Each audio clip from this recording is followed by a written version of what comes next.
dad was always everything. He was teaching, he was researching, he was writing, he was going to meetings, he was performing surgery.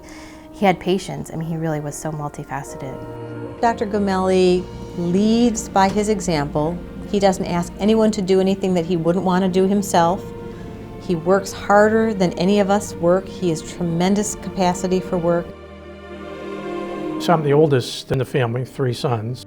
My mom and dad were both products of the Depression. They came, as I knew them, to be very focused and dedicated people. My grandfather, after he got out of World War II, he started business with his brother from the ground up. I think he taught my dad hard work and dedication. I mean, my grandfather worked until the day he died. Well, I went to college and medical school and residency and 11 years of practice in Vermont, in Burlington. And it was at a point where either I had to decide I was going to stay in Vermont forever. At that time, Dr. Friark, who was the chair of surgery here, was looking to get some new blood involved in research, as well as the burn center. They didn't know anybody here when they moved here. Relocating with 3 small children, I mean, that was so hard, and there's no way he could have done that without their support. Well, I was fortunate in that there was an established burn center here that had great leadership under Dr. Ray Warpea and Juan Angelots. He had visions for a bigger unit, so he started the planning for that when he came in 1990, and we moved up to our new unit in 1997. I think the important thing is recognizing the talent that's around you and letting them do their job and letting them go ahead and take responsibility, work closely with them, support their needs. It's about team. You have to be a special person to work with burns. He was very intrigued by it, and it became part of his life. At some point you decide that it's a challenge you want to take on, and you're willing to take that challenge on to try to make that patient survive and be better and recover. But as some of the successes come back to visit you and walk in the door, that can be really a very positive day. The medical students prior to my arrival actually gave him a magical wand. We called him the wizard. And he did things that other people couldn't even think of doing. You know, we can only hope to be as good as he is one day.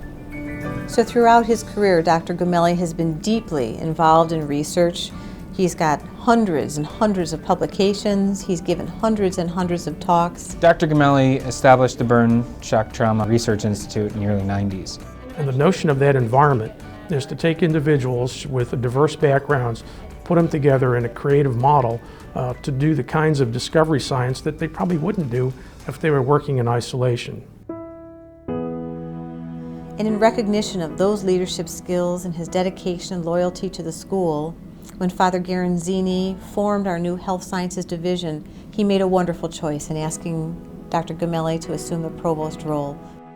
We've understood it, but we've never necessarily expanded upon it to the degree that we are doing today, is that when patients look at the doctor and the nurse, their expectation is that's a team that works together well. Dean Brubaker and Dean Keogh are working on this and making it happen, and I can just sit back and watch what's occurring.